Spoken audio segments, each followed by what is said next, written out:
It is? Okay. How are you? Good, thanks. Good evening, everyone, and thank you for joining us tonight. Let everybody get settled down, and hopefully maybe a few more people will straggle in. But thank you all for coming. As you know, we're here tonight on what is sort of the culmination of what's been about a year-and-a-half long process of an open space assessment of the Licari, Strawman 1 and 2, and Orchard Hill properties. So thank you all for coming. We're joined here tonight, Mayor Meinhardt, Deputy Mayor Klein, Councilman Al Anthony, Councilman Caden Patani, and Councilman Michael Vera. There he is. I knew they'd all be here.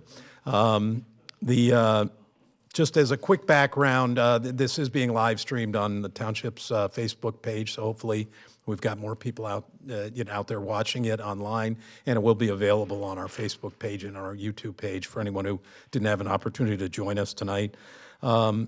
By way of background, the township, we have for a while owned the parcel, the smallest of the parcels called Orchard Hill, over between the community center and Heritage School. And there's been ongoing efforts over the years to try and come up with some improvements to that property that hopefully this is going to push that across the finish line. And then more recently in 2020, we were able to obtain two different significant parcels of open space, the Licari tract, which many of you may remember was the old miniature horse farm, and Strawman, what we refer to as Strawman 1, which was almost 10 acres right along Northfield and East Cedar behind the church. We are still in active negotiations to acquire what we call Strawman 2, which is another 6+ acre parcel owned by another family member. And as you'll see later, these concepts contemplate the potential that we only get Strawman 1 or if we get Strawman 2 as well. So in order to kind of figure out what the best path forward with these properties were, we thought it best for the township to engage some professionals who are experienced in these types of projects. We did a competitive RFP process and ultimately retained T&M Associates. We were, I think, impressed with their experience and background in similar type projects and their shared vision with us on how to best go into this process to facilitate public input, be transparent, and get a lot of public engagement. And I think they've done a great job of doing that. As soon as we retained them last year, they immediately started their due diligence to familiarize themselves. They did site visits, they reviewed environmental mapping and determine any environmental constraints, topographic constraints, to really familiarize themselves with the properties, to have a sense of what could realistically be done on those properties. They then engaged in and held a number of meetings with the special subcommittee for the Licari Strawman properties, as well as a number of stakeholder groups, including our own Open Space Committee, our Trails Committee, our Environmental Commission, Recreation Department, Public Works Department, a really engaging process with a lot of important stakeholders. From there, they launched a public survey online, which was really hugely successful. We had over 1,000 responses, got a lot of great input from residents as to what they'd like to see on these properties and, quite frankly, what they'd like to not see on these properties. So that then ultimately led to, just about a year ago, last November, we had our first public information session. This is the second one, which was held over at the community center, well attended, nearly 100 residents engaged in a real participatory process where they could all mark up maps and put ideas of what they wanted, and a lot of great input came out of that. Since then, T&M took the input from all these stakeholder meetings and the Public Information Center, developed concepts. Those concepts were then reviewed again with the same stakeholder groups, as well as with the mayor and council. And from that, they've kind of tried to consolidate the best of all those into a sort of a third concept. So as you'll see, there's an A, B, and a C for each of the properties. And then in the case of Strawman, there's an alternative if in the event we don't get Strawman 2.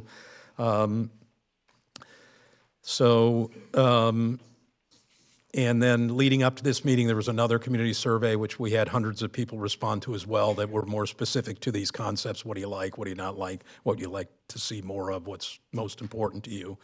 And then, so tonight is sort of the final stage of the public assessment process. From here, we will then kind of take all this public input, work with T&M, the mayor and council, the administration, and try and develop real concrete, specific ideas of what we'd like to see there. And the next step would then be to hopefully engage T&M to undertake the design process and prepare actual plans and specifications and go out to bid and make sure these things become a reality. So tonight we are joined by T&M. They're going to lead this presentation, walk you through the whole process, their findings and recommendations, the concepts.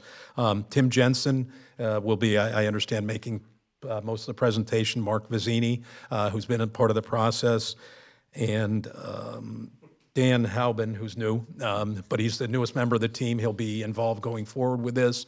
And then Caroline Ryder, who's not here tonight, but was also a very big part of the process. So with no further ado, I'm going to turn it over to Tim.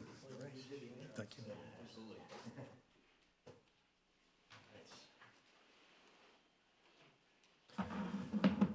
All right, thank you very much, Barry, for the introduction there. It was a very concise synopsis. Thanks, everyone, for joining us this evening. We really appreciate your participation so far. I see a lot of familiar faces from the stakeholder groups, as well as some new faces as well, which is great. So the more the merrier. Without further ado, we'll get started here. Just a quick overview for those who are just new to this whole project that we've been working on here with the township. As Barry mentioned, we acquired, the township acquired 3 open space parcels within Livingston with the assistance of New Jersey Green Acres funding. So New Jersey Green Acres stipulates basically that these sites, along with any other sites that receive funding from them, typically can only be preserved as open space and recreation space as well. So basically, these parcels will remain open, as open space, and they can't be developed with any other types of residences or commercials or commercial buildings or anything like that. So, as Barry mentioned, we've been contracted by the township just to provide some concept designs, just for potential programming options for each of these sites. And then, just a quick overview of each of the sites, just in case you're unfamiliar with them. The Licari site, we'll start off with that. That was the previous horse farm owned by Andrew Licari.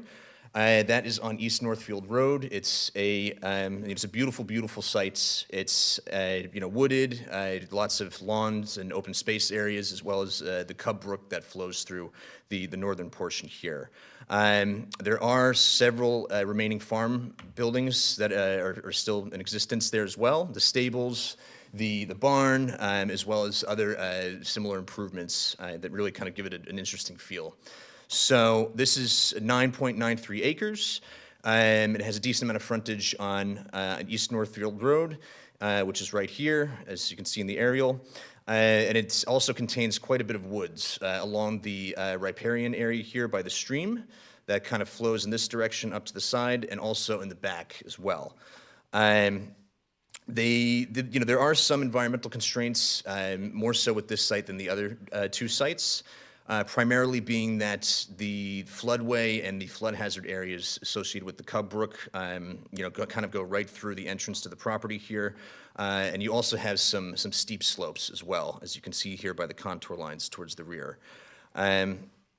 But block and lot, obviously, 7,300, lots 68, 82, and 83. So 3 lots totaling 9.93 acres. Just moving on to the next site here. It's just the Strawman sites. So these, as Barry mentioned, are comprised of 2 separate parcels. There's Strawman 1, which is block 2504, lot 23 right here. Oops, sorry, let me go back. Which is the southern parcel here. You can see that the township has acquired. And then Strawman 2, as Barry mentioned, that the township is in active negotiations with to purchase. That's currently still privately owned at the moment by the Strawman family. So this is the largest of the 3 sites. It totals 14.39 acres combined.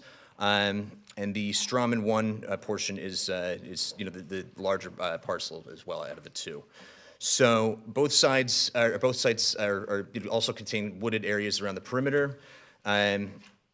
There are also a lot of existing dwellings on the privately owned Strawman 2 sites, as well as some vacant structures as well on the Strawman 1 site. There's what was previously a dwelling and also just a garage there as well.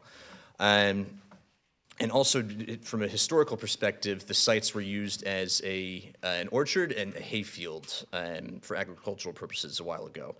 So there aren't any too many geographic or environmental constraints for this site. However, there was an environmental report conducted, I believe, a few years ago, if I'm not mistaken, Barry, that did identify, trace amounts of toxins from fertilizers, but that's kind of just a holdover from the previous agricultural use there, and the report did not identify that as being any hazardous to anyone. So just moving on here, and does anyone have any questions? Or feel free to raise your hands if you do.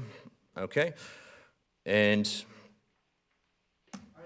sure. Are you aware of the water going downhill from roughly where the water tank is and the risk that poses to the houses along the terrace? Sure, you're talking about here, and That's right, that's a hill. And the Sure. water flows down towards the bottom of the stream from where that tower is. I was not aware of that actually, but yeah, thanks for bringing that to our attention. And I believe this is still part of Livingston here, and I think this is West Orange. Yeah, this Strawman one is adjacent to West Orange, which is basically this boundary line here, and it kind of curves up here and is adjacent to the east of the water tower there. But thank you. No, that's something that we can definitely take into consideration with the concept plan. So. Sure. I have a question. You said that there were trees, it used to be an orchard, I believe, an orchard farm? That's right, yes, yeah. So are there any historical trees or any historical vegetation that needs to be preserved? Yes, that's a very good question. And that actually, there are several mature trees on the site. And we, the concept plans that we prepared basically incorporate those into each one of the designs as well. So, I believe that's another part of what Green Acre stipulates as well, is that, you really can't do a whole lot of tree removal unless you have, a very good reason to. So what's that? When the sites get developed, is there a plan to, either move the trees or preserve them, or keep them? Yeah, going, exactly. or They're is that going to part be, of the plan? the trees will be incorporated into the design concept plans that we've prepared. And the ones that you're referring to here, there's kind of a copse down at the bottom of the site here on the southern portion. That, I believe, was the main location of the orchard originally, if you can see my cursor on the screen. But yeah, that's a very good question, and yeah, there are lots of beautiful oaks and maples and other sorts of deciduous hardwood trees there that will be preserved. Trees there, right? What's that? There's no fruit-bearing trees there, are there? Not that I saw. No, we were there. Yeah, we were there in August, so I don't. I believe it was an apple orchard, so I think I didn't see any apple trees or anything like that. But yes, sir. Actually, I remember when the orchard was there, it actually came down almost down to the Northfield where that medical office building is. Oh, okay, great. It was closer down that way. Okay, yeah, I'd love to see some historical photos of it. Yeah, that'd be cool to look at. So, does anyone any other questions about either the site so far? Okay. Yes, sir. Sure. Well, we'll get to that a little bit later on in the presentation, but hold that thought. Mark, do you want to field that one? Or? I think we'll just push it off until I go through the designs, and then Yes. we Yeah, can we get will. site-specific. We will get to that though. So, okay. So the third and final site here is the Orchard Hill site. This is located. This is the smallest of the three sites. It's only 2.92 acres. And it's located at 244 Hillside Avenue. It's close to the Senior Center, which is off to the northeast here, and also the Heritage Middle School, which is off to the northwest here as well. And otherwise, it's adjacent to a wooded area, which I believe is owned by the school, or the school to the rear here, which also connects to an existing trail that connects to the Senior Center. This one is, like I said, the smallest of the three sites. It's kind of gradually sloping, and it has, it's surrounded predominantly by single-family residential dwellings here along Hillside Avenue. So, We didn't identify any environmental constraints, and but we didn't see any reports, and I believe this also was previously an orchard as well at one point. So, yeah, just moving on, you can see kind of just the lawn areas here. I mean, the woods, the tree line kind of just curves this way here, and then you've got some nice potential picnic areas and passive recreation areas here too. There is also a parking area here as well that, as you'll see in our concept design, that we've expanded upon slightly just to increase access to the site. Yes, ma'am. So I think you mentioned that you wanted to put picnic areas here? Yeah, exactly. That's one of the potential options, So yes. my question is, since it is open space, how is accessibility going to be used by all? If you're trying to preserve it as green acres, how would, say, a family with a child in a wheelchair be able to get around it? Okay. Mark will will cover that in full detail as soon as we get to the concept designs. But They're very. just questions. No, Thank you. another very good question. So, but we did account for that as well. So, so I think this is out of the flood hazard area. There's some gradual slopes here, but it's not as quite as steep as Strawman, and definitely not as steep as Lacari. So, okay, and I think just to give a brief history, as Barry kind of touched upon earlier with the project timeline and where we are, and out of the just kind of as a bird's eye view of the project here. Phase 1, we started back. The project kicked off back in July 2024, just to identify the stakeholders, the township departments and committees who to be reaching out to, and just any specific issues related to each site, which the township and the stakeholders have done a great job providing to us. And Phase 2, Mark and I actually went out to the site in August of last year just to take thousands of pictures, just really do a full scan of the site, a full walkthrough. We tried to cover as much ground as possible, in terms of the different areas, the wooded areas, the lawn areas, the riparian zones on the Lacari sites. And then once we've done that, we also just prepared technical review reports for the findings on each site as well. So, I mean, if anyone would like to read those or take a look, feel free to contact either myself or the township. We'd be happy to provide those as well, which give a much more detailed synopsis of each site. Phase 3 was a stakeholder outreach that's still ongoing, as it's basically what we're doing tonight as well. Is just the initial communication with the stakeholder groups, which we started about that September of 2024. We had some meetings with them just to kind of gauge their concerns with each site, any potential ideas for programming options, and just improvements for each site. And we just kind of gathered the data and the responses that we received from all the stakeholders, and also just communicated that with the township and used it as an initial guide for our concept plans here. So the next one is Phase 4, which was the first public information session we held. That was actually about a year ago in November. I believe it was November 7th of 2024.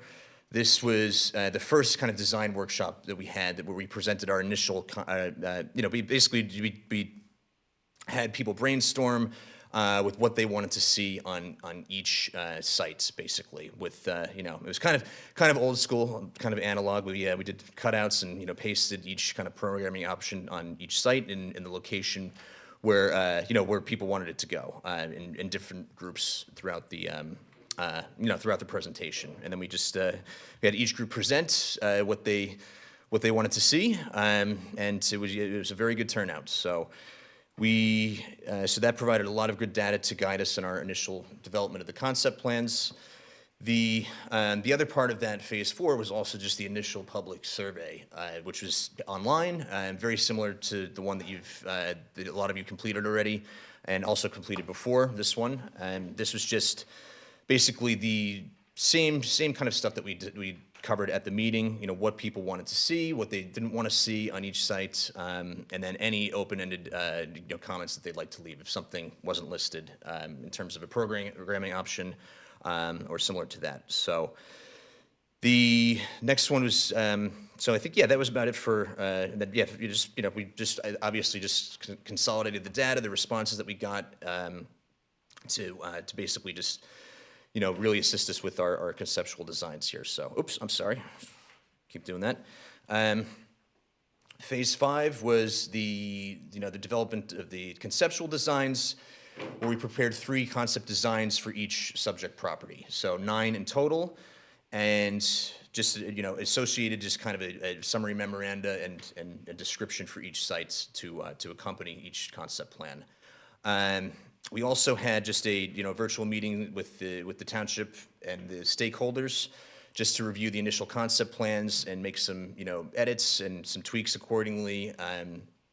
You know, I know some people, some neighbors from the Licari site were just concerned about the potential traffic coming to the cul-de-sac there on Columbia Road, and we tried our, you know, our best, obviously, to accommodate their concerns and program the site accordingly to, you know, with their concerns kind of paramount there. So phase 6, we just had that's what we're on right now, actually. Yes, this is our current phase. This is the second public information session that you're all attending right now.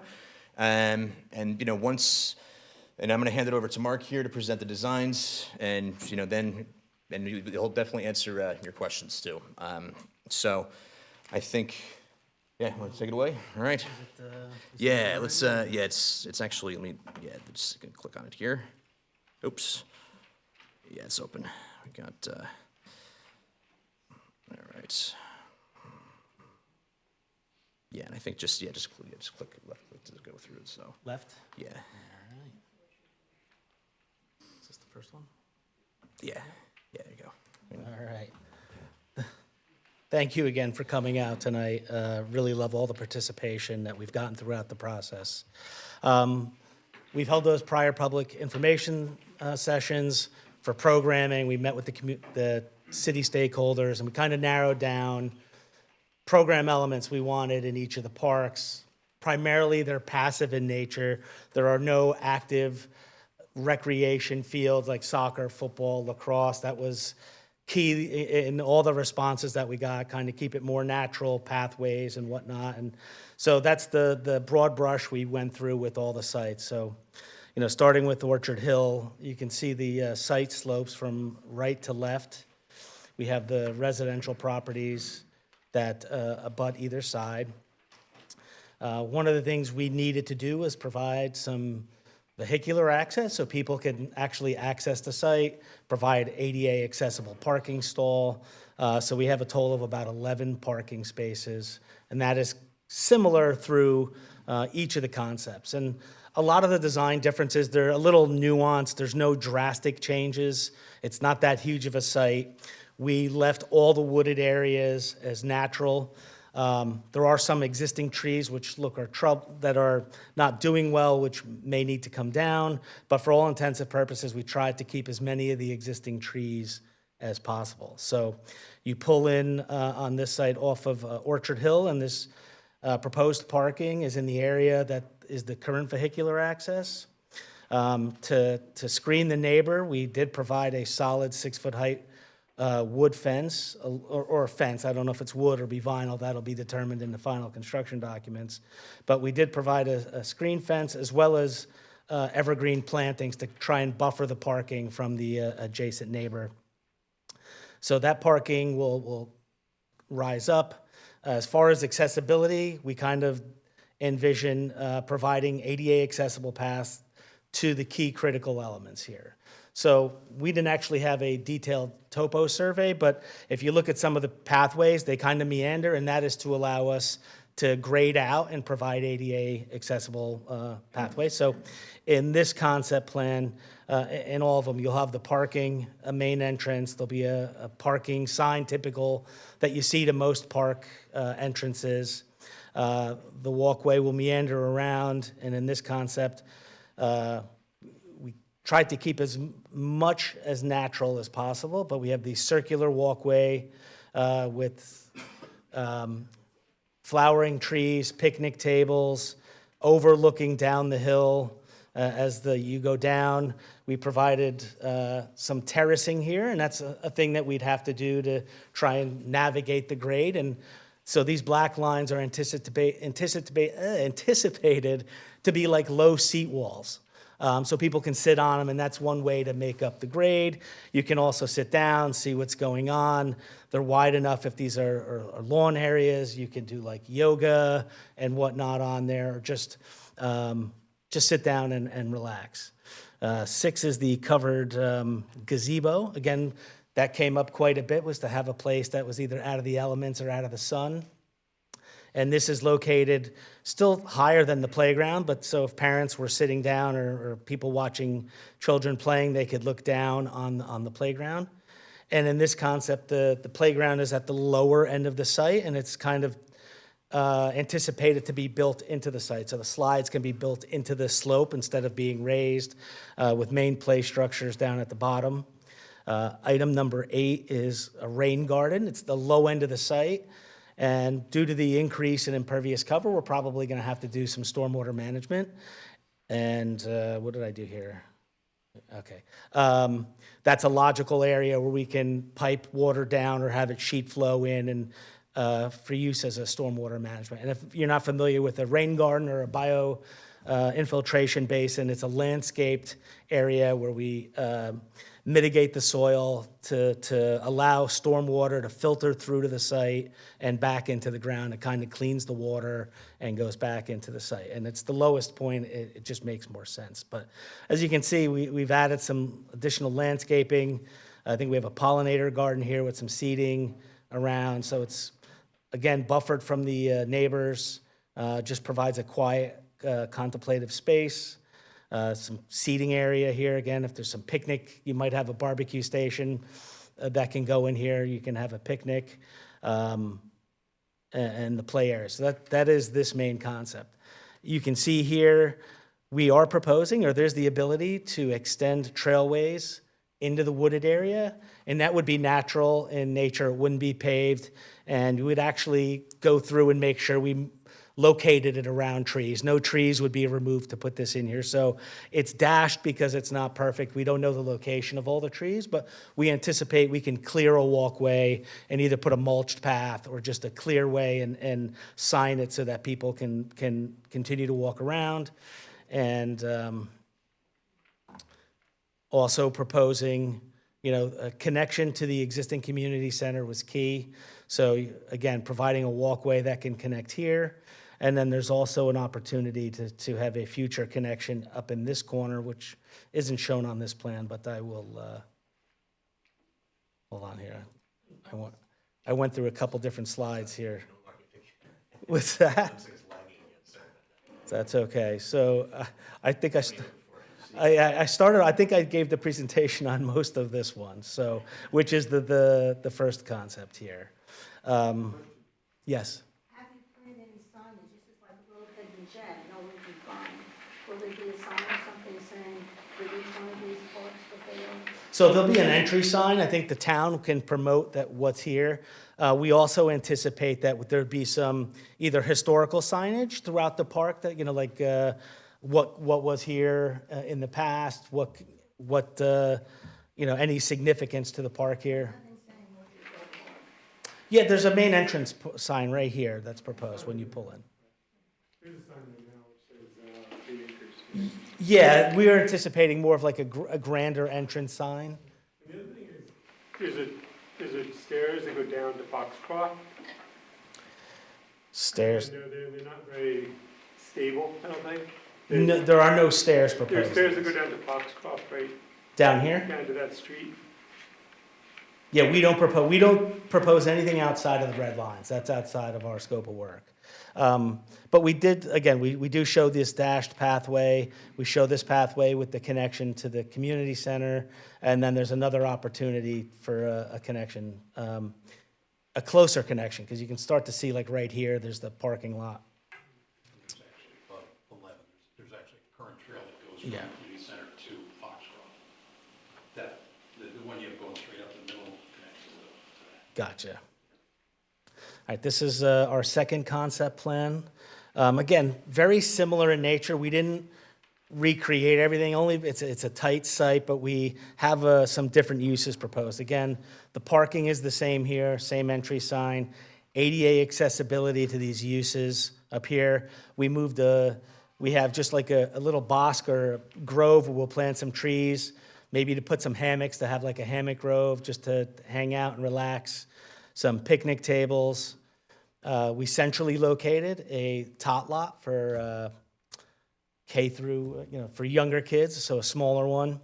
And then again, we slid the larger playground up the hill a little bit, so it's closer to the with the tot lot. And again, it'll be built into the hill. One of the things that came up was a natural landscape instead of this very plastic playground that you see nowadays. They have these things out of wood where a lot of it is built into the ground and uses landform.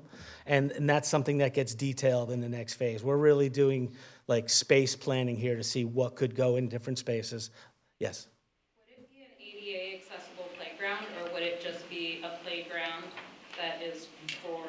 So there will be ADA, that is all to be designed in the future, but there is ADA accessibility here, and I think you may be talking about a universal playground where everything, this one is not intended to be the universal playground. A lot more grade change here. One of the other sites we are proposing the universal playground. It will have ADA accessible components. You are required to have components that are ADA accessible, but it's not considered a universal. There are certain criteria that you need to meet, and we use those criteria, we're proposing it at the Strawman site. Thank you. You're welcome. So again, we slid the playground up the hill, and then towards the bottom, we did that terracing to create this like amphitheater seat wall, and again, it could just be for sitting. There's the school, if they decide to do like an outdoor classroom, it kind of creates a stage where kids can sit. Or if you had a little performance, and I use performance, we're not gonna have a band here rocking at night, but if there was ever a little performance, a holiday performance or something, a play or whatever, you can utilize this space, and the terracing of the grade with those walls kind of provides stacked seating so people can see. Again, very minor in nature, and we can, the materiality of that can vary. We're anticipating it being something more natural in nature. Again, we kept the rain garden down at the lower end of the site. And again, you can see we have pathways getting down. We had to make some longer just to take up grade, but we think with the parking here, this upper area will be accessible, and then you'd have to come down and around to hit stuff on the lower end. All right, so this is the third concept. Pollinator garden? What is it? Oh, there are a lot of perennial stuff that bees, butterflies, they're attracted to this area, so they help pollinate plants. It's usually a lot of perennials. Plantings, yeah. Pollinator garden is just a lot of perennials. I don't want to say ornamental grasses, flowering shrubs that attract butterflies and bees and other pollinating insects. I thought all three of those plans are really awesome. And I think in addition just to being a great open space, one thing people should keep in mind is I think it can have a huge impact on the community. There are people living around this park or who will go there that will meet their neighbors and establish new relationships because of the type of park that this is. So I think these are really great. Thank you. The third concept for Licari, again, the parking stays the same and the access. What's that? Orchard Hill, I'm sorry. We still provide this lawn area and the pollinator garden. We slid the tot lot all the way to the right in this location, and then we put the gazebo between the two different, so if you have a parent with two different aged kids, they can sit in the middle and look both ways.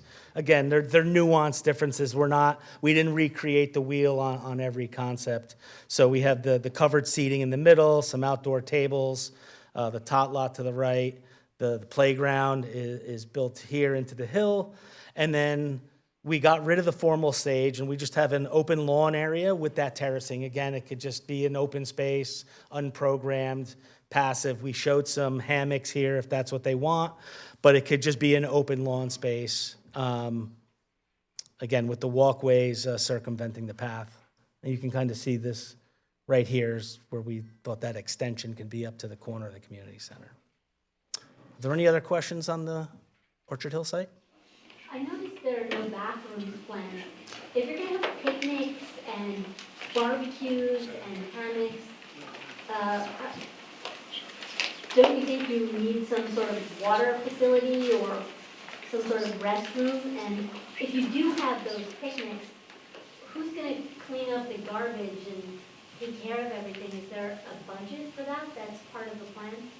Well, if the barbecue stays in, right, that it would just be a handful, and there are no bathroom facilities being proposed here. The use isn't intensive enough to weigh out the cost of putting a bathroom here. This is a low driver. It's not expecting a large amount of people, and it would be pretty expensive to put a bathroom and restroom and concession, not a concession, but a bathroom facility here. Now, they could consider porta potties at some park if that's what they want, but I don't know that they would need it. This would just not have that here. And if, in regards to the trash, I'm assuming that'd be worked out with the DPW. If there's a concern with that, you can eliminate the barbecue portion, and it's just, you provide tables and people have to clean up their own trash, and DPW comes in and takes that away. And we'd locate some trash cans throughout the site to make that easier on people. Any other questions on Orchard Hill? All right.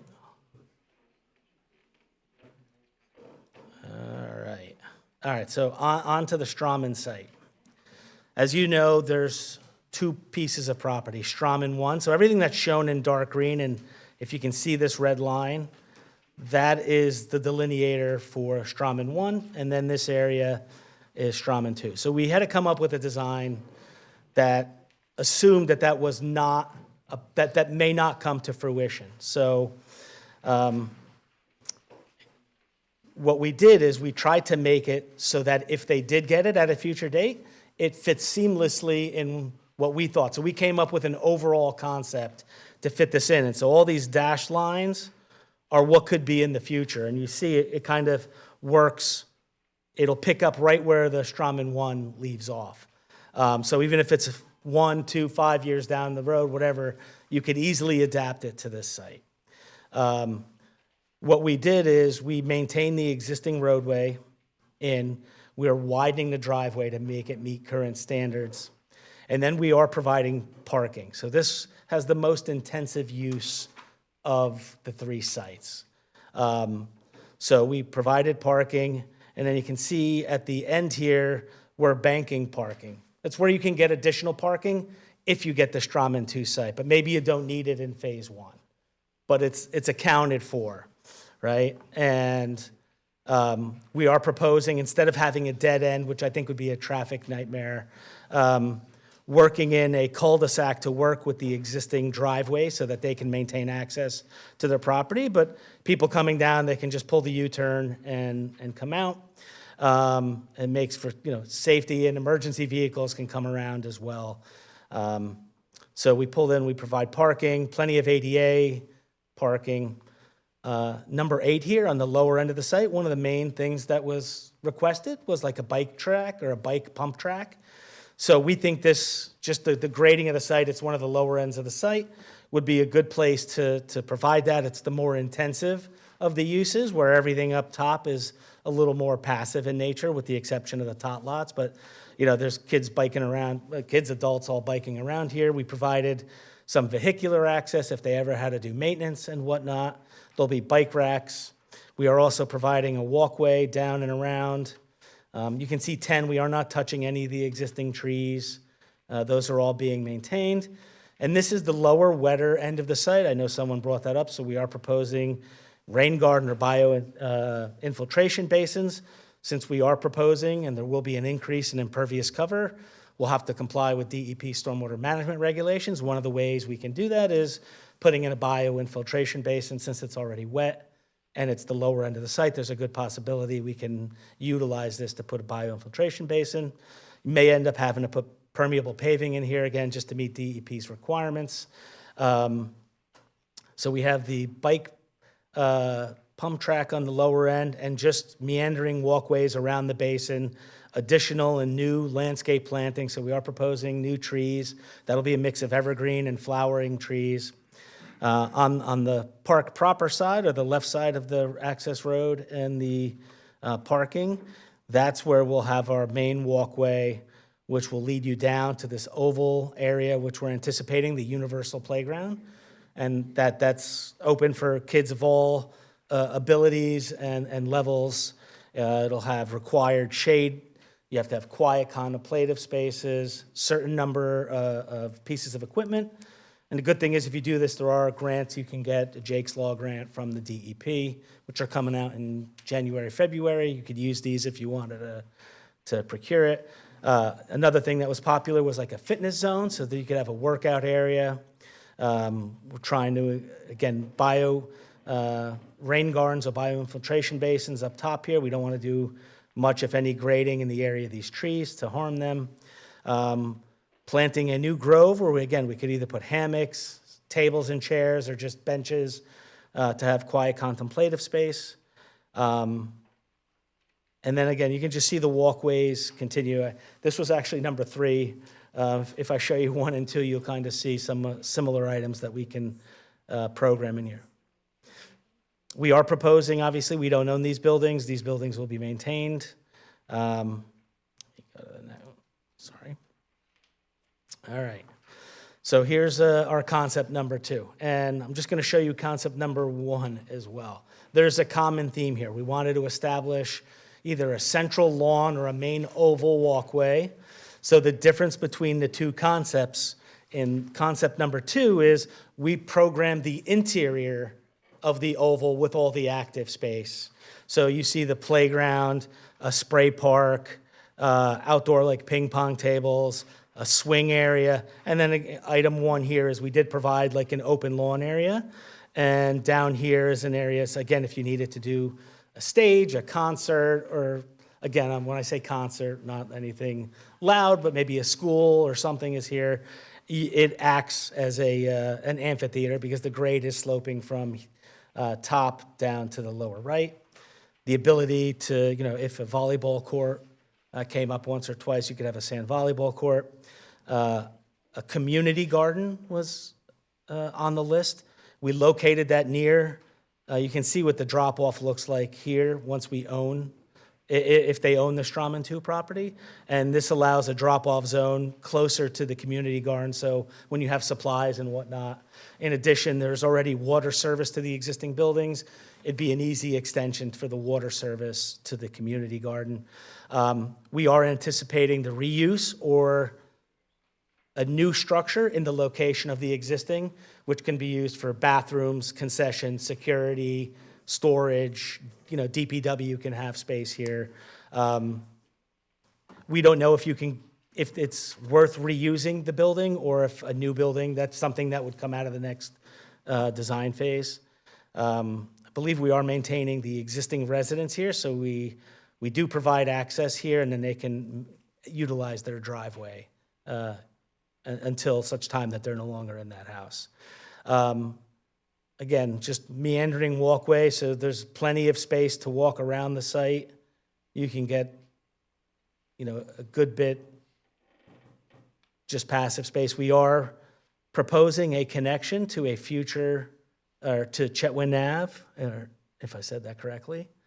We'd have to work that out with the adjacent property owners, but there is a means to connect it to this portion of the community. And I think that's part of the master plan for the trails there. It came up quite a bit in our programming that we make a connection. In addition, we did provide a main connection, probably a set of stairs coming down the hill, across the driveway with sidewalk access to East Cedar Street, so you can walk and access the site. Okay, so in this concept, we kept the central portion of the great lawn open. Again, it's unprogrammed open space. You wanted to go throw a Frisbee, kick a ball, you can, but we're not proposing any active soccer or recreation here with the recreation department. We're proposing it to be tree-lined with benches underneath and lighting so you can walk around and look real pretty. Also the opportunity to do holiday lighting if you wanted. We're proposing a main patio with covered walkway, a covered pavilion at the end, which again, if it's designed right, you could use it for double duty as a band shelter or a covered if you were having some sort of event, or it could just be covered seating when you're not having any event. That ties into the walkway. Again, we shifted around some of the uses with bocce and horseshoes. I think these are the horseshoes. Here's the bocce. We relocated some outdoor tables underneath the bosque of trees, just some shaded seating, some tables. Here's the universal playground with swings. The walkway comes around. We eliminated the community garden in this area, in this concept. Put some hammock grove in here. We shifted the outdoor fitness area to this location. And again, so we kept in this concept, the central portion is the passive, and then we put the more active recreation along the perimeter. Again, yeah. This is Plan, yeah, ST1, yeah, Concept A. Yes? With 14 acres, why would you put in like a really spectacular playground with like towers with slides and rope courses and climbing walks? Like a lot of space here would be an unbelievable destination. Right now, it's kind of like little bits of everything. Why don't we make something like amazing? Definitely have the opportunity. We could have the playground encroach onto some of the other spaces. There are limitations, right? Cost is one, which we don't know what budgets are at the moment. But if that's something that was desired, we have plenty of space that it can expand into the site. There is some site grading, but this is the more gradual, and you can incorporate some grade into the design. With the universal, not as much. We still got to make sure that everything is ADA compliant. And then, again, the other thing is cost. Like the safety surface is very expensive, so that will be a limiting factor. But again, it can expand or grow depending on what the budget is for this. There's definitely opportunities. And like I said, figure the walkways as a framework and these spaces that we've got programmed. If and when you move forward with these in a year or two, things may change. You may want to increase this and decrease that. You don't have to change the overall design. Yeah. Will they be biking and walkway similar? Will they be in different locations? That's one question. I'm assuming it's not going to, if anything, it's a shared pathway, but we only have 8 foot wide.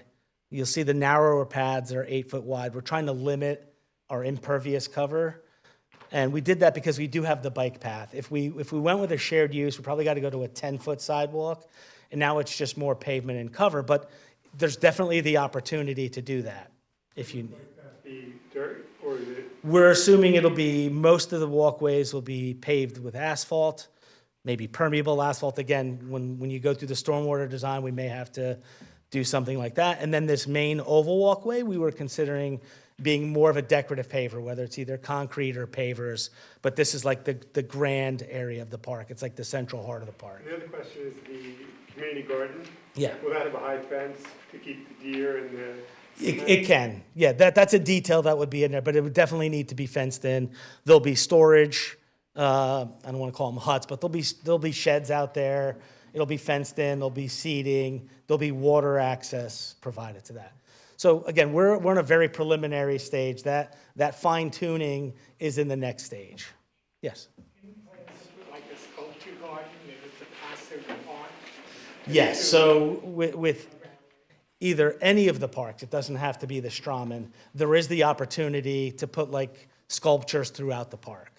I was going to save that for Lacari because with the very passive use there, that really makes sense there. But you can do that anywhere. And then that's a great opportunity to do so. There are some nodes here. It'd be great. There's also opportunity to put just park signage, either near like the bioretention basins, giving an educational understanding of what's happening here, and then any other historical signage around the site. You can do that as well, but art definitely is something that can be considered. Yes? Why is the large parking lot in the center of the site and not on the periphery, closer to East Cedar Street? Because that's where the existing road runs today. So we're utilizing much of the existing pavement that's there, what's already paved. So the main road comes in through here and extends up. We're widening it, but we're taking advantage of a road that's already there. And East Cedar Street, there is the more significant grade change. So if we put the parking all the way down here, getting ADA accessible parking towards the top becomes a little more difficult. So we're basically gonna bring the cars up and around to closer to where grade is to access the site.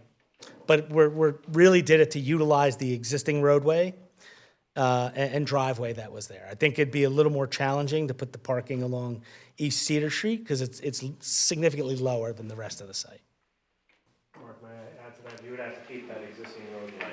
Yes. Anyway. No, that's right, sorry. Because the residence is still in the back there, we'd still have to maintain it. So it's already bifurcating the park.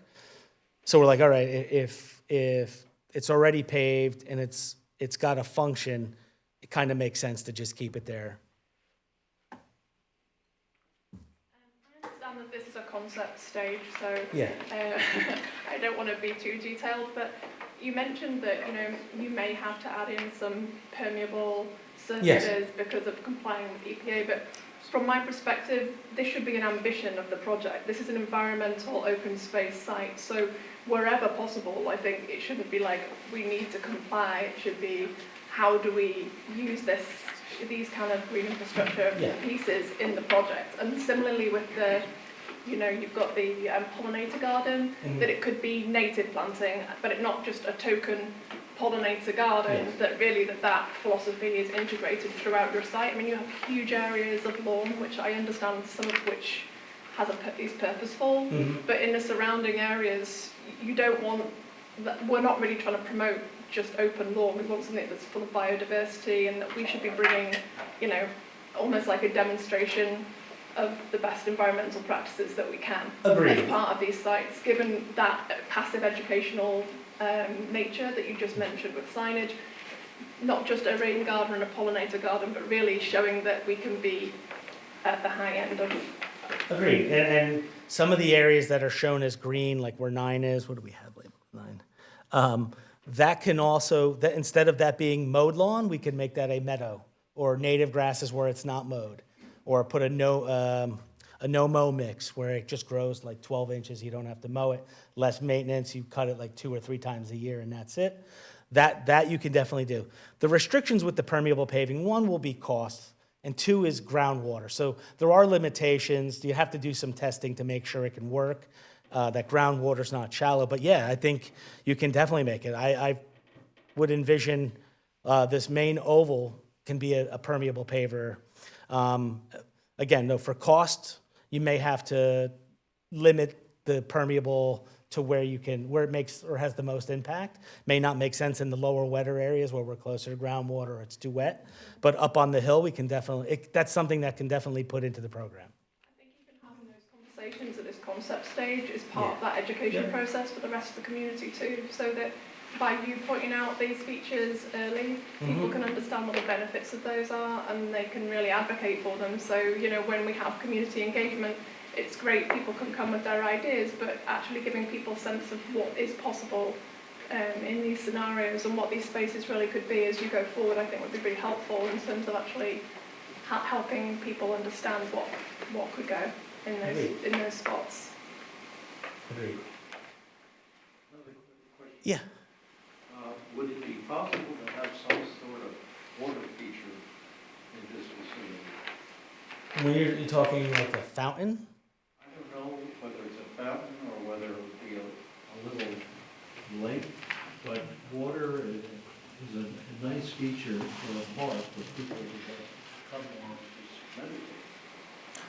I think it's something that could be looked into. That didn't come up on the programming earlier on, so that wasn't one of the main elements. But if Made that suggestion every time we have a meeting. if it's more of a fountain and constructed one, that's definitely something to be considered. You know, one of the things you got to weigh out is seasonality, how long will it be open, and long-term maintenance. Usually they, you know, if not done well, they end up becoming planter boxes. Creating sort of a natural pond, I mean, where item number 4 is, that's the low end of the site, that could be looked into. Yeah. Suggestion. Have you been to Greenwood Garden along Short Hills, Old Short Hills Road in Short Hills? I have not. It's an exceptional garden. Mhm. I encourage you to get inspiration from that place because it will make this 10 times better. I recommend that you visit Reeves Reed Arboretum in Summit, which is a public garden. Okay. And they do have about 13 acres or so as well. So I Okay. just wanted to throw that out Reeves there. Reed, is that what you said? Reeves Reed Arboretum in Summit, yes. With the one entry and exit there, East Cedar already has a very high traffic flow there. Is there going to be some sort of Traffic mitigation? Yes. That would be in the next phase. There'd probably have to be some sort of analysis with the increase in traffic. I think you had mentioned walking paths coming to East Cedar. Mm-hmm. That's also a safety thing. The cars are already speeding there with the heavy flow. Yeah, no, I imagine with the increase in traffic, you'd have to do some sort of traffic study and analyze the intersection. Yes? Yes, Thomas Pepe, 342 East Cedar, since 71 I moved up here. The Strawman property, are you familiar with the driveway? That takes you up into the church? Yeah, right here? Okay, you're mentioning things that could be done there, playgrounds, picnics, swings,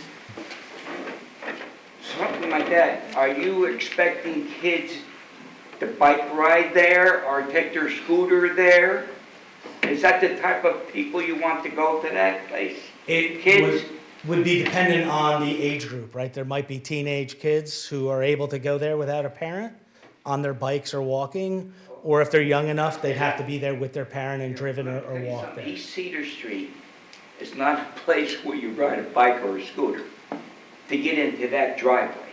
It's not going to happen. It's too dangerous. Those cars speed off coming from Northfield up to East Cedar. By the rev of the engine, you can tell they're speeding without knowing what they're doing. And the other way, coming towards St. Barnabas, same way, they're trying to beat the light at Northfield, and they're speeding. I've seen it for 71 years there.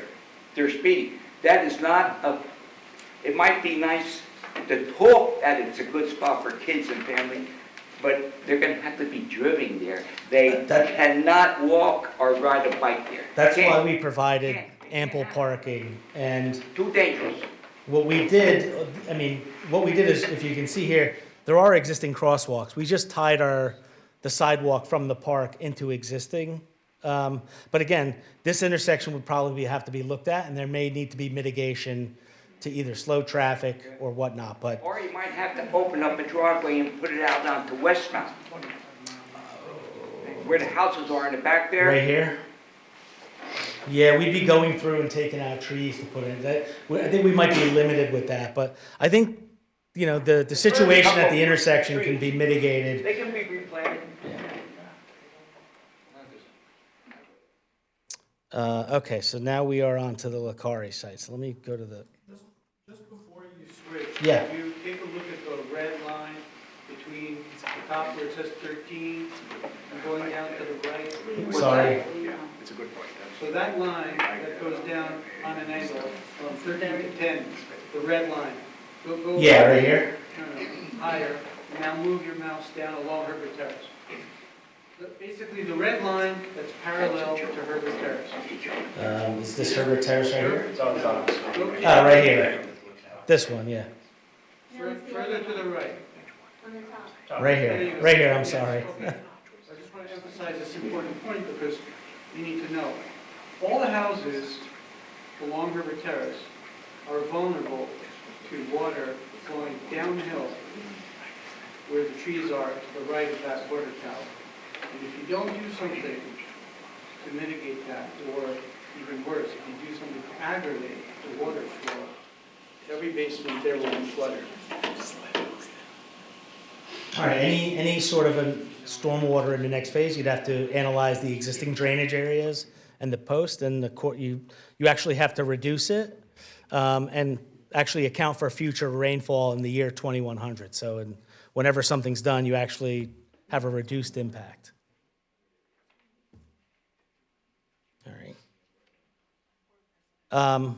Just want to go, concepts 1 and 2, assume Strawman 2 is purchased. All right, the third concept is the only one if you had to bifurcate it.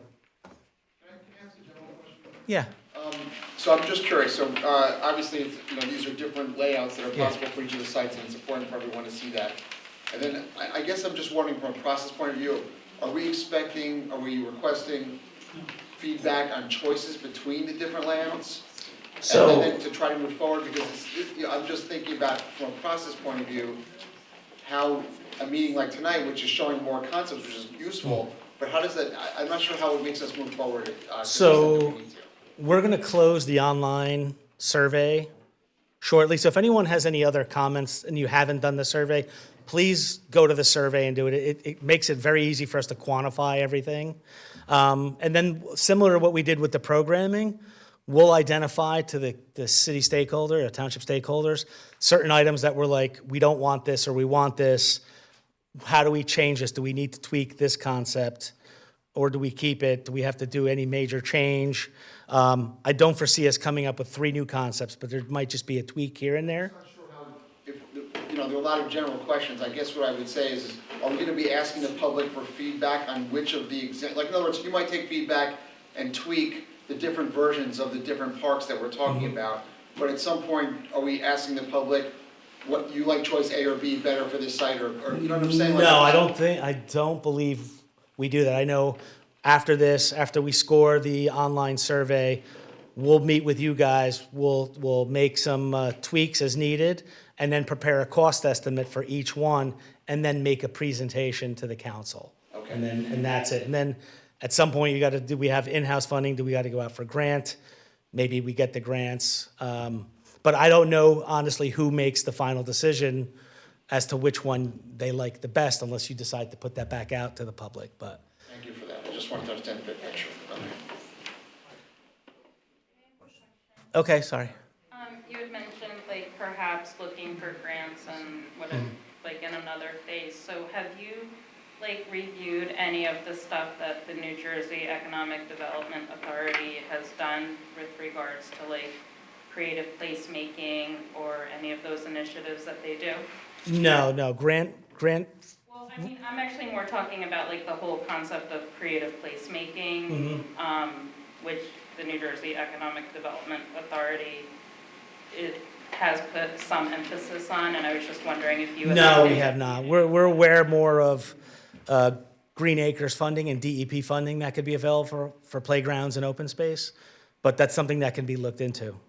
I'm not sure if they apply to just open space, but maybe the creative placemaking, this will fall into that. Well, creative placemaking would fall under like public gardens. Okay. Just letting you know. Thank you. I have no skin in this game. I just live here. Why is this not moving? All right, here we go. Sorry, this thing's a little bit delayed. There we go. Okay. Oh. I keep going back and forth. It's the left button or the right button? Right is back. Oh boy. Sorry. Am I going the wrong way? I think it's opposite to what I'm thinking.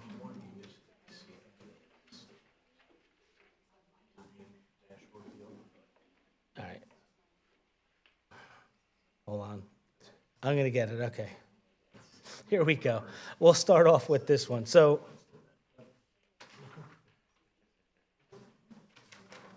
all right, sorry. It's going to come. I'm just going to, there we go. technology, isn't it great? All right, so Licari 1. So everyone knows, here's Northfield, East Northfield Road. It's a boulevarded street, multiple lanes in each direction. The existing horse farm, to access the site, you have to come down a shared driveway. It's actually shared with a private residence. It's a very narrow substandard driveway, and it comes down pretty steep into the site, and then this area is paved. Due to the brook and the flood hazard area and the actual floodway of Cub Brook, it really prevents us from doing anything in this area without a huge regulatory permitting endeavor, which I don't know that we'd be able to conquer. So one of the issues with the Licari site is, well, how do we get people to access the site? So I think in this regard, we would provide a gated access so that the township, DPW, police could have access. They could allow limited vehicular traffic in and out, but not open to the public. So the only other means to the site from a road is Columbia Road. So the three different concepts we have provide three different options for how you could access the site. And we just did one on each, and if one concept is preferred over the other, you can probably take it from this concept and put it on the other. So in this scenario, we just put a couple of parking spaces directly off of the cul-de-sac. So it's like one handicap spot and a couple other spaces. The site is severely sloped from the bottom of the brook to the top of the hill. You get spectacular views from the top. So one of the things we wanted to do was provide some sort of overlook or destination at the top so that you can get this view and appreciate the view shed. So in this concept, we provide the parking, some pathways, and what you'll see these are long meandering pathways, and that's how we navigate the grade, right? So it's not steep, and we can try and make it ADA accessible. And we located, in this concept, playgrounds close to the parking where we can minimize the amount of traversing you'd have to do to get to the site and maintain ADA access. So we have kind of playgrounds. And what we did is, right now, these areas are fenced off on how the horse farm used to have it. So we maintained that alignment where the fences were and kind of created this space. So it'd be like a playground here, and this one's kind of funky. This has a slide that goes over and down into the lower portion. And then, again, we have these blue pieces you see here are art, right? Someone asked about potentially putting art sculptures here. We think you can place them throughout the site. And again, we showed them schematically. They can be more strategically located, but having these art pieces, in a field and creating some sort of meadow planting, or we don't maintain it, we let some of the grasses grow. But anyway, circumventing towards the top, coming to a larger like a wooden deck overlook where you can maybe even have those binoculars or just chairs sitting and you're able to appreciate the views. We didn't bring anything down within the floodway, and that basically almost comes to this second fence line here. But it is maintained open lawn, so it's still there, can be utilized. You can walk down there. No ADA, since we're not proposing anything down the bottom, no ADA accessible pathway. There's just too much grade change. It would just be a seesaw back and forth. Yes? So there is a walkway down there on the side. Is that going to be maintained? Whatever walkways are down in the bottom or there will be maintained. The existing buildings along the perimeter here, they would be maintained. They can be used for storage or whatever see fit.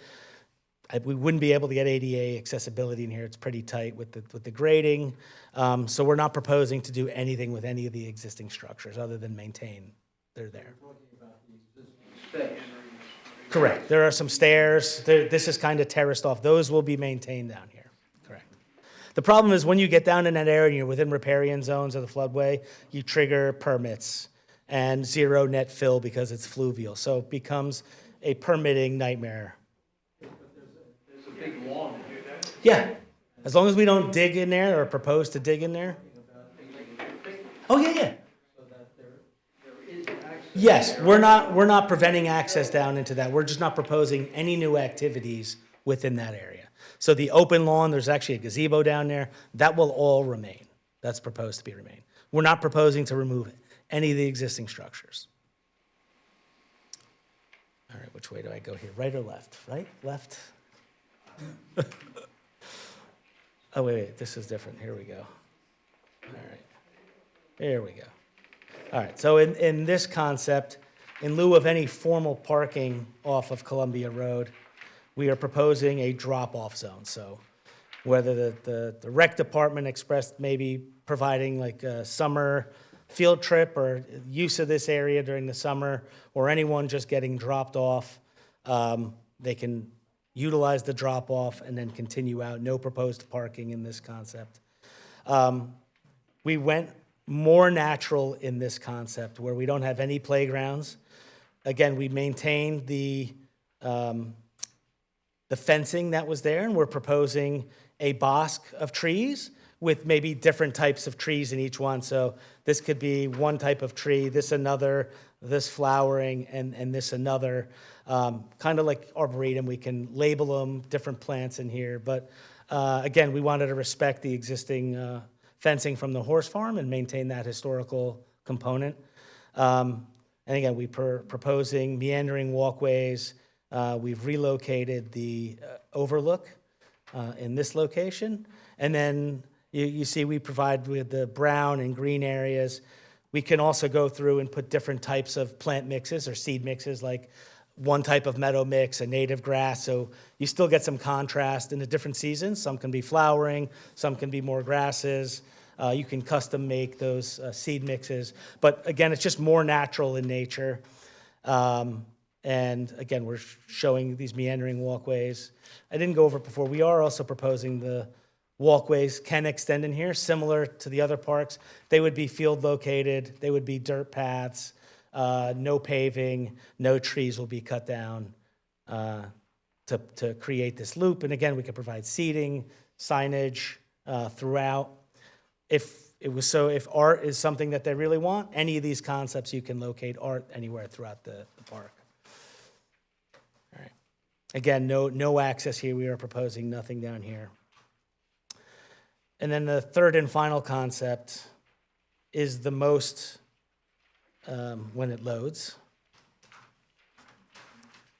most conservative, where we've reduced and limited the paved walkways to just the upper portion.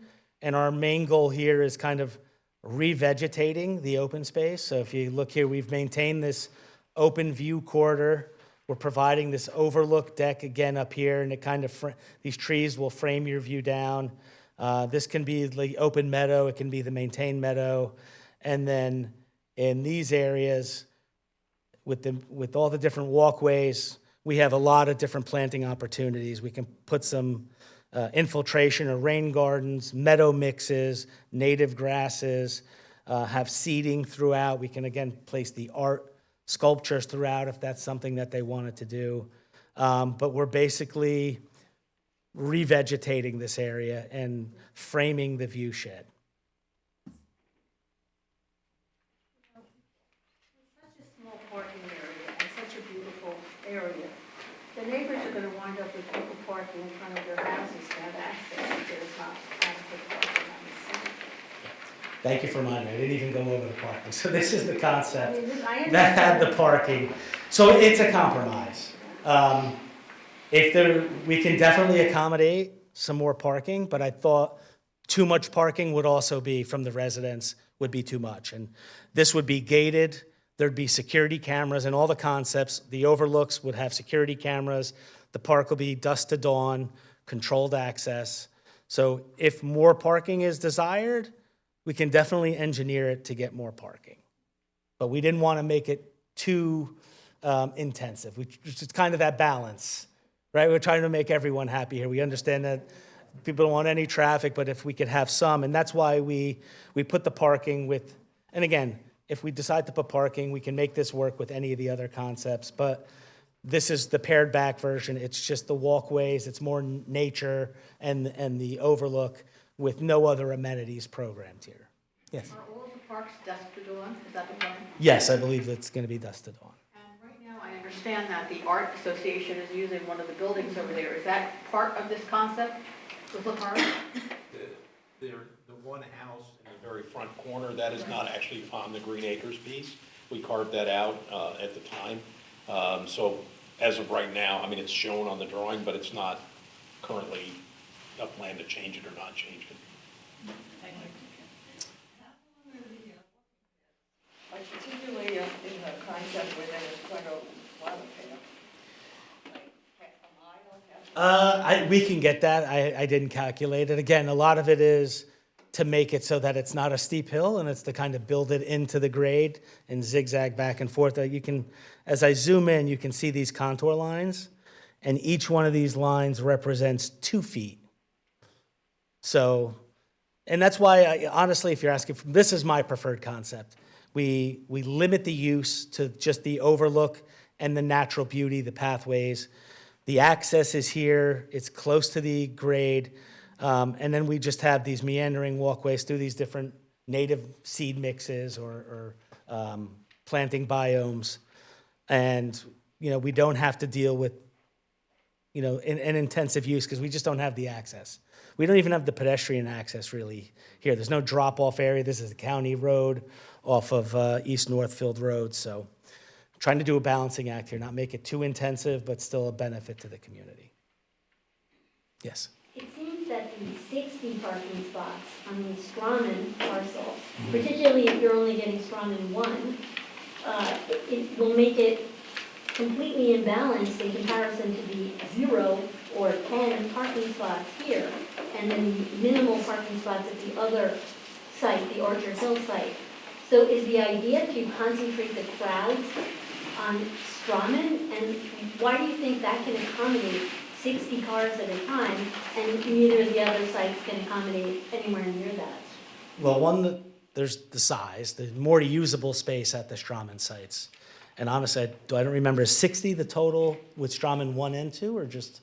Yeah, I think it was 14 and change, yeah, about 14 acres. If we didn't, Strawman no, 1 I and know, 2. what the So- total number of parking? I counted. Yes, 66. On which 66, yeah. one? There's the, Both of them have the 60. okay, so that has the most intensive It's more than use. 60, it's more like 70. Yeah, that has the most intensive uses there, that you'll get the most people, Per car. yes. You have hundreds of people there. I mean, theoretically, hopefully the people are using the park and accessing it, and since it's not really conducive for walking, most people are going to drive to the site. So, and then Orchard Hill, again, for the size and the usable space, we don't, again, it may come down to maybe we are programming it too much, maybe we even got to pare back and just have more open space compared to the number of spaces. That's something we got to look at. And then, obviously here, this is the most challenging of them all. There's just a grade change, and then the desire by the residents not to have too much traffic at the end of the cul-de-sac. So it's kind of like a balancing act.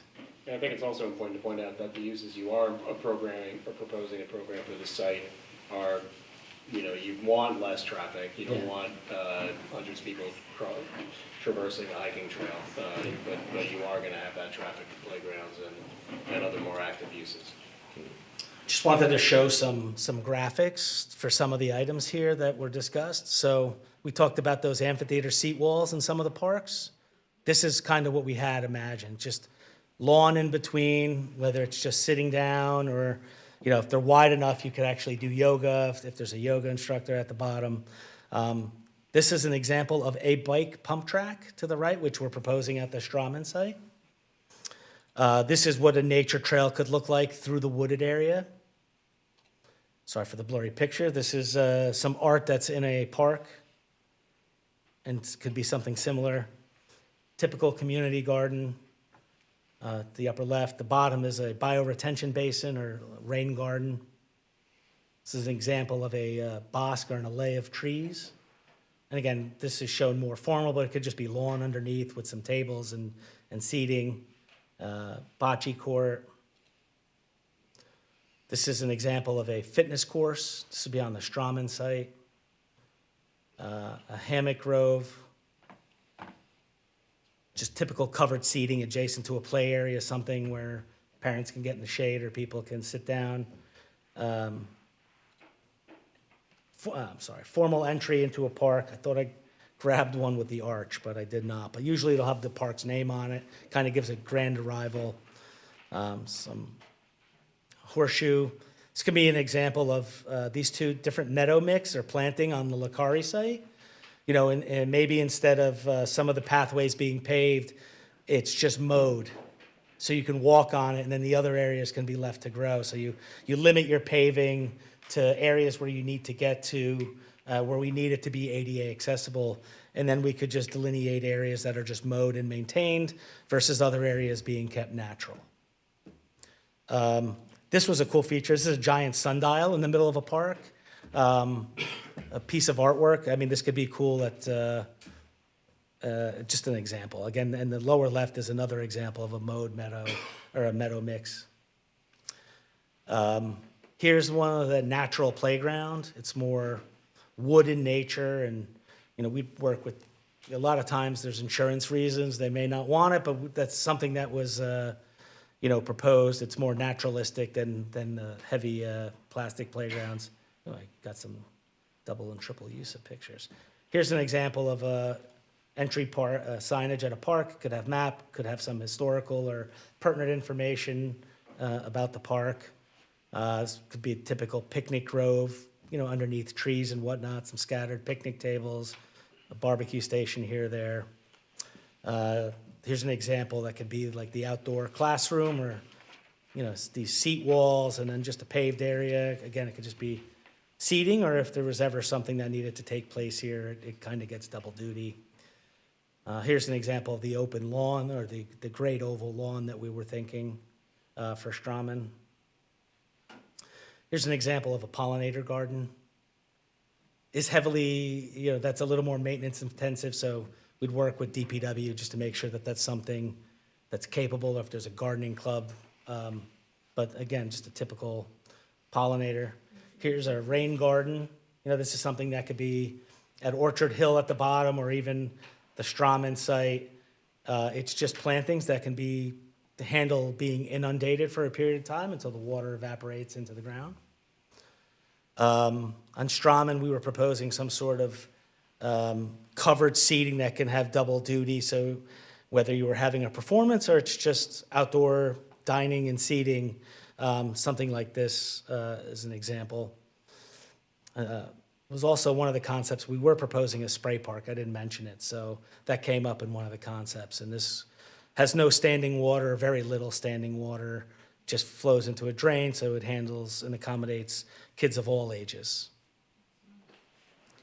Here's an example of a fitness course that can be placed around the walkway instead of concentrated in one area. If we wanted to place that around either in the wooded area or any of the sites, you could utilize something like this. This is an example of a universal playground, pretty big. And then here's the you know, inspiration for that overlook at the top of Lakari, something very similar to this. And whether it has a roof on it or not will be determined. But you could put some seating up here, but you know, you have such a spectacular view from the top. Again, just an example of the pathway, paved pathway through the park. So that is it, unless there's, yes? There's an existing fitness trail on East Meadow by the dog park. Is there a plan to refurbish that? It seems very neglected. Not as part of this scope. That's something a town, you know, may do, but yeah. Yes? Thank you. Yes? On the ferry, I don't see parking facilities except on one of the proposals. Yeah, so the three concepts each have a different concept for dealing with access to the park. One shows parking off directly, access from the cul-de-sac. One just shows a drop-off zone, and the third one shows those delineated spaces within the park. Wanted to give a three different options, because I know it's... Where are the delineated spaces in the park? So this one right now that's on the screen. Which is which is 3 Plan A, B, or C? Plan C. C. Let's see, that's the Yeah, Yeah, that's the only one that provides for parking. correct. I think without providing for parking, these parks are just going to be viewed from Northfield Road and not actually utilized. You have to have some kind of parking, and what you're saying is that Columbia Drive or Road is going to become parking for this park.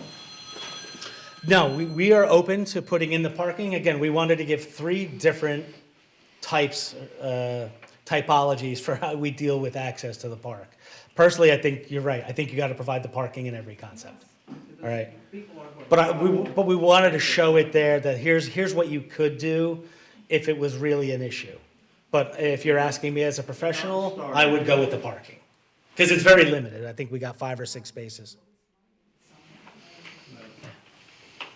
You've got to have parking or it's just going to be useless. And I think it's, something you drive by and marvel, but not Right. go in and occupy. and as Mark indicated, you could literally take the parking that's shown on 3 and just put it on 1 or 2, whichever concept you go with. I think that's. And then to Ellie's point, that you may makes need sense. more even than the 6 spots that are there. Yeah. Yeah. But any plan without parking should be a non-starter.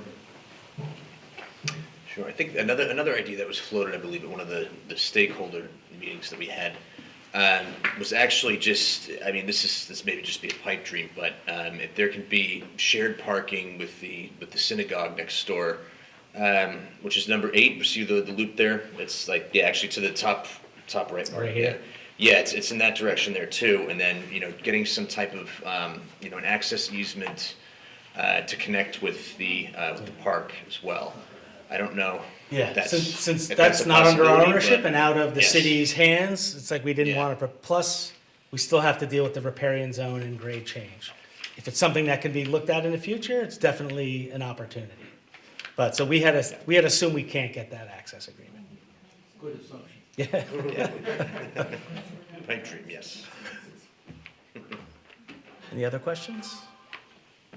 So, just to summarize here, now we are going to shut the online survey down either Thursday or Friday. I think Thursday because it's been open for a while. We're going to kind of quantify everything, and then we're going to have another online virtual meeting with the stakeholders just to kind of summarize. From there, we'll get some direction on what changes to make to any of the concepts. And then we'll also prepare estimates of probable cost, right? Otherwise known as construction cost estimates. But since prices are all over the place, they're like order of magnitude estimates of what each park will cost, which will give Barry and the administration an understanding of what each concept, what funding would be necessary, how much they may need to ask for if they go search for grants and whatnot. And then we will present a final, basically this song and dance to the town council with the budgets. Do we have any expectation that one or all of these parks could be done or used by 2026? 2027? I would say 26 is probably Yeah, I mean, unrealistic. given that we're a month away So- from 26, by the time you design it, fund it, Yeah. bid it, What bid about likely. 27? I think, look, the mayor and council I know are committed. I think we spent a lot of money on these, to acquire these properties. I think they realize what an asset they are to the community, committed the resources to undertake this study and get all this public input. So the intent is to do something, and I would hope that and whether there are multiple ones being done simultaneously, or we do one first and the next, that's up in the air as well. I mean, you could certainly do more than one at once because we're going to bid them out. You can have separate contractors. But I think the commitment is definitely to get going on these. So you'll be able to enjoy it. Yeah. Does the town maintain any body of knowledge of lessons learned from past projects like this? So we can avoid past mistakes and do the things that worked well in the past? Well, I mean, certainly to some limited degree, I think the town, and there's institutional knowledge of people in the town, but I think the broader perspective is bringing in experts like T&M who've done these projects all over the state, and they have a much wider body of knowledge, to your point, of what works, what doesn't work, how do you tweak things, and that's where I think we recognize you go to the experts. We have a lessons learned, right? You do figure stuff out, and one of them is, like with landscaping, you don't want to exceed the maintenance you expect to get it. We had a park, we planted over 700 trees, about 30% were killed by the maintenance people, and then any of the landscaping was never maintained. They couldn't tell what was a weed or a plant, even though we gave them a brochure and labeled everything. So It you wasn't gotta in just- Livingston. Yeah, it was. Yeah, it was another city. So we know to sit down with them and be like, hey, same thing with your walkways, with trash. There are key things we know, like, okay, hey, how do we make this work? It's failed on other projects, or wasn't as successful, maybe not failed, but could be better.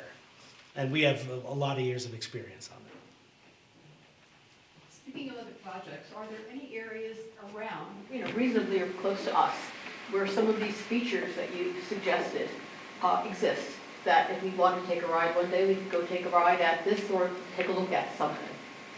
Yeah, I gotta imagine, nothing we proposed here, with the exception of maybe the natural playground. You don't see a lot of those anymore. A lot of this stuff is at most parks, especially parks with grade change, but these are all pretty common. We can maybe put a list of parks together that you can. Exactly the way you proposed the seating area and the Great. playground. Are you going to do an itemized cost estimate so you get a feel for what features? Yes, every concept plan will have an estimate.